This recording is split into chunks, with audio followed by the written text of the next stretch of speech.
Hi. Security obviously is of key importance in banking, and many of the crypto exchanges have been hacked, as you know. Have you looked in detail? I'm not talking about within the encryption of the blockchain, but in the interface between the blockchain potentially and the platform, whichever platform you're looking at. Have you looked at the security issues that are involved?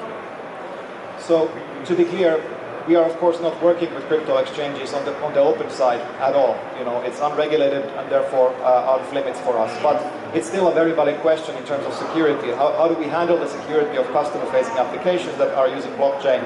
In our case, permissioned and kind of our own governance-focused blockchain in the background. And the answer is that we run the same risk analysis, penetration testing, security audits, like we do for every internet application we have out there. So the intent, of course, for us is to harden it in a similar way as we do for all our customer-facing applications on the internet.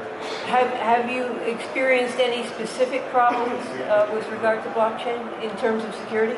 In terms of security, no, not yet. I mean, the kind of customer-facing part of that, the channel part, is very similar to the internet platforms as such, and we are very good at hardening those. At least we think we are. At least our track record is quite good. And when it comes to the blockchain itself, it's inaccessible from the outside. So the only way you could actually corrupt that is that, you know, if you have corrupt employees, and even there we have, of course, protections in place and processes and you know, for our principles and so forth that protect us from the kind of inside attacks that, of course, are quite common as well in the banking space. But ultimately, this really is, you know, when you look at the go to production cycle of WeTrade, for example, I mean, it's pretty boring work. it really is, you know, IT, risk, security, compliance, customer service training.